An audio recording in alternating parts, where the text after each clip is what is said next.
Hello friends, मैं आजाद sir आपका अपना YouTube channel mentor study point में स्वागत है। जैसा कि दोस्तों आप जानते हैं कि मैं आप लोगों को आपके अपने YouTube channel mentor study point के माध्यम से प्रतिदिन आपको ऑब्जेक्टिव क्वेश्चन बताता हूं जो 11th क्लास और 12th क्लास का होता है। इसी को ध्यान में रखते हुए दोस्तों आज मैं आपको 12वीं क्लास की हिस्ट्री के पहला बुक जिसमें 4 चैप्टर हैं, उन चारों चैप्टर से मिला करके कुछ काफ़ी ही ज़्यादा महत्वपूर्ण प्रश्न लेकर के आया हूं जो इस बार के आपके फाइनल एग्ज़ाम में, जो आपके बोर्ड के एग्ज़ाम में, उसके लिए बहुत ही महत्वपूर्ण है दोस्तों। तो इसी का ध्यान में रखते हुए चलिए हम लोग सबसे पहले आज के पहले क्वेश्चन की बात करते हैं जो फर्स्ट बुक की 4 चैप्टर जो है उन चारों चैप्टर से रिलेटेड क्वेश्चन है जो बहुत ही ज़्यादा महत्वपूर्ण है दोस्तों। पहला क्वेश्चन है हमारे पास जो है, इसका नाम है कि प्राचीन भारतीय व्यापार का इतिहास सही रूप से किस काल से शुरू होता है। प्राचीन भारतीय व्यापार का इतिहास सही रूप से किस काल से शुरू होता है। तो दोस्तों इसका आंसर हो जाएगा सी, हड़प्पा काल से, क्योंकि हड़प्पा काल में ही हमारा क्या था, मेसोपोटामिया से व्यापार हो रहा था। तो मेसोपोटामिया से व्यापार हो रहा था, तो यहाँ हड़प्पा काल से शुरू हो जाएगा। ठीक है दोस्तों, इसी के साथ ही दोस्तों एक आपसे रिक्वेस्ट है कि जो लोग भी पहली बार चैनल से जुड़ रहे हैं प्लीज़ चैनल को लाइक कर दें, सब्सक्राइब कर दें और अपने दोस्तों के बीच में ज़्यादा से ज़्यादा शेयर करने का प्रयास करें ताकि आपको फ़ायदा हो और आपके साथ साथ आपके दोस्तों को भी फ़ायदा हो जो 12वीं क्लास की इस बार बोर्ड का एग्ज़ाम दे रहे हैं। उसी से रिगार्डिंग ये क्वेश्चन है दोस्तों, बहुत ही महत्वपूर्ण है आप लोगों के लिए। धर्मशास्त्र के अनुसार वर्ण व्यवस्था का सही क्रम में लिखिए। दोस्तों 2 नंबर क्वेश्चन है कि धर्मशास्त्रों के अनुसार वर्ण व्यवस्था को सही क्रम में लिखिए। देखिए ये वर्ण व्यवस्था जो है वो अस्त व्यस्त है, सही क्रम में नहीं है, तो इसे आपको सही क्रम में लिखना है। तो दोस्तों क्या हो जाएगा, अगर आप इसको लिखते हो तो सबसे पहले क्या हो जाता है, सबसे पहले आता है क्षत्रिय, यानी 1 नंबर में क्या हो जाएगा, क्षत्रिय हो जाएगा, यानी डी सबसे पहले आ जाएगा दोस्तों। उसके बाद आता है बी यानी ब्राह्मण, क्षत्रिय ब्राह्मण वैश्य सी, और लास्ट में हो जाएगा आपका ए। ठीक है दोस्तों, तो इस प्रकार से डी हो जाएगा सबसे पहले क्षत्रिय, फिर आपका बी ब्राह्मण, सॉरी दोस्तों इसमें मिस्टेक हो गया थोड़ा सा। इसका क्या होकर है, धर्म शास्त्रों के अनुसार वर्ण व्यवस्था का सही क्रम क्या होगा। तो दोस्तों इसका सबसे पहले क्या हो जाएगा, सबसे पहले ब्राह्मण होगा, यानी सबसे पहले बी होगा। ठीक है दोस्तों, उसके बाद दोस्तों ब्राह्मण, उसके बाद से आता है डी क्षत्रिय, ब्राह्मण क्षत्रिय, फिर आता है सी। ठीक है दोस्तों, क्या आता है सी, उसके बाद आएगा आपका ए, यानी बी डी सी ए। इसका क्या हो जाएगा, क्रम हो जाएगा बी डी सी ए, ये आपका क्रम हो जाएगा जो शुद्ध रूप से बनाना पड़ेगा। इस टाइप से भी क्वेश्चन आपको आ सकते हैं क्रम सजाने के लिए। तो ये अलग अलग पैटर्न पे दोस्तों मैं आप लोगों को करा रहा हूँ क्वेश्चन जो अलग अलग पैटर्न में पूछे जाते हैं। अगला क्वेश्चन है दोस्तों, यहाँ पर अगला क्वेश्चन है दोस्तों कि आपका ये पूछ रहा है कि युग्म सुमेलित नहीं है, कौन सा युग्म है जो सुमेलित नहीं है। तो अब देखिए दोस्तों क्या है कि यहाँ पर लोथल एक बंदरगाह था, ये बात बिल्कुल सही है, इसमें कहीं कोई डाउट नहीं है। कुषाण शासक जो थे वो सोने के सिक्के जारी किए थे, ये भी सही है। महावीर का जन्म वैशाली में हुआ था, ये भी सही है।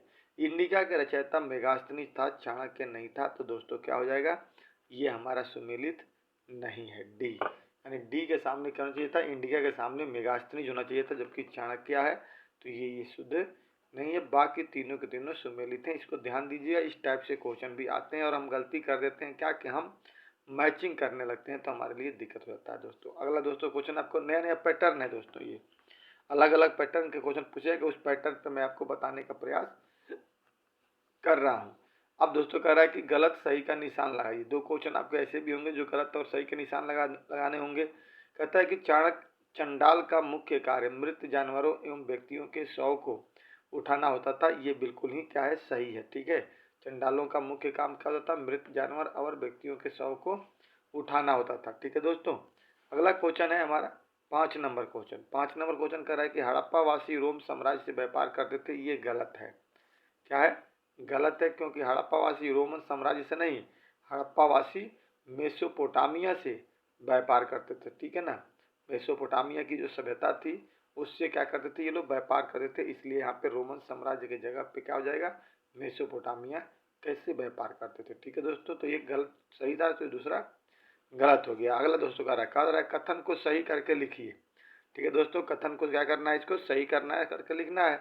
कह रहा है कि जैन धर्म के अनुसार कर्म के चक्र से स्वयं को मुक्त करने के लिए तप और मध्यम मार्ग की आवश्यकता होती है, जैन धर्म कहता है। जबकि दोस्तों इसका आंसर क्या होगा, इसमें सही क्या करना पड़ेगा, तो कह रहा है कि जैन धर्म के अनुसार कर्म के चक्र से स्वयं को मुक्त करने के लिए क्या करना पड़ेगा, तप, त्याग और तपस्या, तप और मध्यम मार्ग की जगह पे क्या करना पड़ेगा, त्याग और तपस्या की आवश्यकता होती है। ठीक है दोस्तों, तो ये तप और मध्यम मार्ग को हटा देना है यहाँ से, और यहाँ पे क्या लिखना है, त्याग और तपस्या, और तब जाकर दोस्तों ये क्या होता है, सेंटेंस सही होता है। ठीक उसी प्रकार से दोस्तों 7 नंबर क्वेश्चन है, कह रहा है कि बुद्ध के बचपन का नाम राहुल था, वो शाक्य कबीले के सरदार के बेटे थे। बिल्कुल बात सही है, लेकिन इसमें एक मिस्टेक है कि इनका नाम राहुल नहीं था, बुद्ध के बचपन का नाम राहुल नहीं था, बुद्ध के बचपन का नाम सिद्धार्थ था। तो यहाँ पे राहुल की जगह पे क्या हो जाएगा दोस्तों, सिद्धार्थ हो जाएगा। इस प्रकार से जैन धर्म के अनुसार और ये बुद्ध दोनों का क्वेश्चन आपका क्लियर हो गया। ठीक है दोस्तों, चलिए अगला क्वेश्चन एक और है। ये क्वेश्चन क्या कह रहा है कि ईसा पूर्व 3री शताब्दी में अशोक मौर्य के आदेश से किस संप्रदाय के संतों के लिए कृत्रिम गुफाएं बनाए थे। ठीक है, तो इसमें आपका आंसर हो जाएगा आजीवक संप्रदाय के लिए। ठीक है दोस्तों, क्या हो जाएगा, ये एक लिखने वाला क्वेश्चन जो 1 नंबर का है। ईसा पूर्व 3री शताब्दी में अशोक मौर्य के आदेश से किस संप्रदाय के संतों के लिए कृत्रिम गुफाएं बनाए, तो इसको आपका आंसर हो जाएगा यहाँ पे आजीवक संप्रदाय के लिए। ठीक है दोस्तों, चलिए आगे बढ़ते हैं।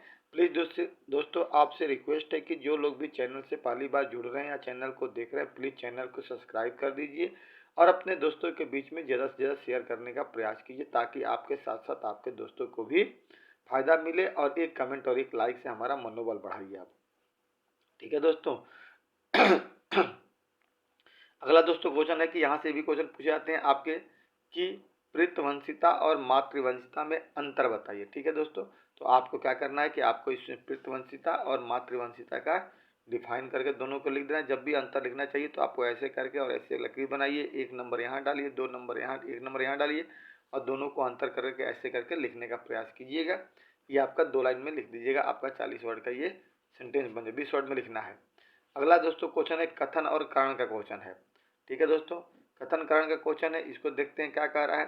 कथन कारण का क्वेश्चन कह रहा है कि अशोक बहुत शक्तिशाली परिश्रमी और क्या था, अशोक बहुत शक्तिशाली परिश्रमी और दयालु शासक था। ठीक है दोस्तों, कारण 20वीं शताब्दी के राष्ट्रवादी नेताओं ने अशोक को प्रेरणा का स्रोत माना। आप देखिए, जब भी क्वेश्चन दोस्तों बनाना चाहिए इसको तो पहले कारण को पढ़िए फिर कथन को पढ़िए। अब हम करते हैं, देखते हैं क्या केवल कथन सही है, केवल कारण सही है, या कथन और कारण दोनों सत्य है, प्रकरण कथन का स्पष्टीकरण नहीं है, या कथन और कारण दोनों सत्य है और कथन कारण का स्पष्टीकरण है। देखते हैं क्या कर रहा है। जब भी ऐसे क्वेश्चन को बनाना चाहिए तो ट्रिक है कि पहले कारण को पढ़िए और तब उसमें कथन को जोड़ दीजिए। कह रहा है कि 20वीं शताब्दी के राष्ट्रवादी नेताओं ने अशोक को प्रेरणा का स्रोत माना है क्योंकि अशोक बहुत शक्तिशाली परिश्रमी और दयालु शासक था।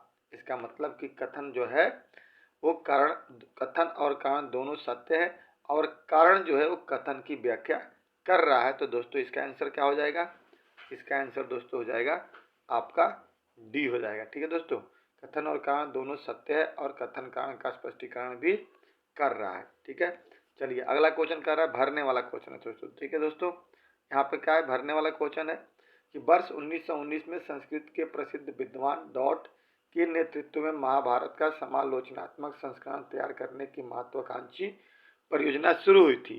तो यहाँ पे दोस्तों आंसर हो जाएगा B.S. सुबथांकर। क्या हो जाएगा, B.S. सुबथांकर। उसके बाद दोस्तों 12वां नंबर क्वेश्चन है कि अशोक ने धम्म का संदेश फैलाने के लिए क्या किया था, नियुक्त किया था महामात्र को। क्या लिखेंगे आप यहाँ पे आंसर, महामात्र को उसने क्या किया था, नियुक्त किया था। ठीक है दोस्तों, यहाँ पे होगा B.S. सुबथांकर और यहाँ हो जाएगा महामात्र। ठीक है दोस्तों, चलिए आगे देखिए, इस टाइप के भरने वाले भी क्वेश्चन आपको मिलेंगे। अब आता है ऑब्जेक्टिव क्वेश्चन आपका कि बुद्ध के उपदेश का प्रतीक क्या था, धर्म चक्र प्रवर्तन। ठीक है दोस्तों, क्या था, धर्म चक्र प्रवर्तन। उसके बाद दोस्तों कुछ लिखने वाला क्वेश्चन आता है आपको, इसमें कह रहा है गौतम बुद्ध के बचपन का नाम क्या था, सिद्धार्थ था। ठीक है दोस्तों, ऊपर में हमने देखा गौतम बुद्ध के बचपन का नाम क्या था, सिद्धार्थ था। ठीक है, चलिए तो आगे देखते हैं। अगला आप कह रहा है कि एकलव्य अपना गुरु मानता था। एकलव्य अपना गुरु किसे मानता था, तो चाणक्य, द्रोणाचार्य को। ठीक है, किसको मानता था, द्रोणाचार्य चार्य को। एकलव्य अपना गुरु किसको मानता था? द्रोणाचार्य को मानता था। अगला दोस्तों क्वेश्चन है कि हड़प्पा सभ्यता अपनी विशेषता के लिए अधिक जानी जाती है। किसके लिए जानी जाती है? तो अपनी विशेषता में नगर नियोजन के लिए जानी जाती है। ठीक है दोस्तों, क्या होता है? हड़प्पा सभ्यता अपनी विशेषता के लिए सबसे अधिक जानी जाती है। किसके लिए? नगर योजना के लिए। ठीक है दोस्तों, प्लीज़ दोस्तों आपसे रिक्वेस्ट है, जो लोग भी चैनल से पहली बार जुड़ रहे हैं प्लीज़ चैनल को सब्सक्राइब कीजिए और अपने दोस्तों के बीच में ज़्यादा से ज़्यादा शेयर करने का प्रयास कीजिए। अगर आपको अच्छा लगता है मेरा वीडियो तो जरूर कमेंट कीजिएगा, लाइक जरूर करने का प्रयास कीजिएगा। ठीक है दोस्तों, अगला क्वेश्चन है, प्रियदर्शी का शाब्दिक अर्थ होता है मनोहर मुखाकृति वाला। मनोहर मुखाकृति वाला। दोस्तों ये सारे क्वेश्चन आपके एनसीईआरटी की किताब से मैंने उठाया है और ये बहुत ही महत्वपूर्ण क्वेश्चन है जो आपके लिए बोर्ड के एग्जाम में महत्वपूर्ण बन जाता है। ठीक है दोस्तों, 16 नंबर क्वेश्चन हमारा किसी तरह से गलती नहीं होता। ये हमारी प्रयास है कि आपका 16 नंबर का जो क्वेश्चन आता है ऑब्जेक्टिव वो गलती ना हो। अगला क्वेश्चन कह रहा है जी, बौद्ध धर्म में जीवन का परम लक्ष्य माना जाता है निर्वाण का प्राप्त करना। डी इसका आंसर हो जाएगा। बौद्ध धर्म में जीवन का परम लक्ष्य क्या है? निर्वाण प्राप्त करना। ठीक है दोस्तों, अगला कह रहा है कि बौद्ध भिक्षाओं के अनुसार एक व्यक्ति निर्वाण प्राप्त कर सकता है कब? व्यक्तिगत प्रयास के द्वारा। ठीक है दोस्तों, क्या हो जाएगा इसका आंसर? इसका आंसर हो जाएगा व्यक्तिगत प्रयास के द्वारा। ठीक है दोस्तों, अगला कह रहा है क्वेश्चन नंबर 20 की तरफ बढ़ते हैं। ये क्या करना है कि इसको सुमेलित करना है। ठीक है दोस्तों, तो कह रहा है कि बहुपति प्रथा का मतलब है कि बहुपत्नी प्रथा। ठीक है, बहुपत्नी प्रथा क्या हुआ कि मतलब एक व्यक्ति के कई सारी पत्नी हो, तो एक पुरुष के साथ अनेक स्त्रियों का विवाह करना बहुपत्नी प्रथा कहलाता है। अब कहता है बहुपति प्रथा, यानी एक स्त्री कई पति से शादी करे, जैसे द्रौपदी थी तो इसके साथ ये मैच कर जाएगा। अंतर विवाह का मतलब होता है कि गोत्र के अंदर शादी करना। ठीक है दोस्तों, तो ये हो जाएगा। और बहिर्विवाह का मतलब होता है गोत्र के बाहर शादी करना। तो इस प्रकार दोस्तों आप क्या करेंगे, इसको मैचिंग कर देंगे। एक क्वेश्चन आपका मैचिंग करने वाला, एक कथन करने वाला, एक सुमेलित करने वाला, इस टाइप से विभिन्न प्रकार के मिला करके दोस्तों आपको कितने क्वेश्चन बनेंगे? टोटल आपके 16 क्वेश्चन ऑब्जेक्टिव आएंगे जो आपको करना होगा। अगला क्वेश्चन है दोस्तों 21 नंबर क्वेश्चन, कह रहा है कि बौद्ध धर्म की पुरानी परंपराओं को अपनाने वाले क्या कहलाते थे? हीनयानी कहलाते थे। क्या कहलाते थे दोस्तों? हीनयान कहलाते थे। जो बौद्ध धर्म की पुरानी परंपरा को मानते थे उन्हें क्या कहते थे? हीनयान कहते थे। ठीक है दोस्तों, प्लीज चलिए आपसे आगे बढ़ते हैं। अगला क्वेश्चन कह रहा है दोस्तों, प्लीज ध्यान से इसको पढ़ने का प्रयास कीजिएगा। द्रोणाचार्य किस वंश के राजकुमारों को धनुर्विद्या देते थे? ब्राह्मण धर्म के। ठीक है, द्रोणाचार्य किस वंश के राजकुमारों को धनुर्विद्या देते थे? ब्राह्मण के। ठीक है, अगला क्वेश्चन है दोस्तों आपको 23 नंबर क्वेश्चन है, कौरव किसके पुत्र थे? कौरव और पांडव दो थे, तो कौरव किसके पुत्र थे दोस्तों? तो धृतराष्ट्र और गंधारी के। क्योंकि पांडव जो थे वो पांडु और कुंती के पुत्र थे, कौरव जो थे 100 भाई जो थे वो धृतराष्ट्र और गंधारी के पुत्र थे। दोस्तों ये बहुत ही इंपॉर्टेंट क्वेश्चन है, आप लोग इसे ध्यान से बनाने का प्रयास कीजिएगा, नोट डाउन कर लीजिएगा ताकि आपको आगे चल करके फिर से दोबारा कोई दिक्कत ना हो। महाभारत के रचयिता किसे माना जाता है? वेद व्यास को। इस टोटल चारों चैप्टर से मैंने अलग अलग क्वेश्चन करके निकाला है, किसी से 2 किसी से 3, आपको बिल्कुल उस पैटर्न पे बनाने की कोशिश किया है जो आपका सीबीएसई बोर्ड का पैटर्न होगा। तो दोस्तों कह रहा है कि महाभारत का रचयिता किसे माना जाता है? तो वेद व्यास को माना जाता है। ठीक है दोस्तों, चलिए आगे पढ़ते हैं। अगला क्वेश्चन है हमारा 25 नंबर क्वेश्चन जो है, कह रहा है कि अग्रहार का अर्थ होता है वह, अग्रहार का क्या अर्थ होता है दोस्तों? तो वह भूभाग जो एक ब्राह्मण को दान में दिया गया हो। यानी इसका आंसर क्या हो जाएगा?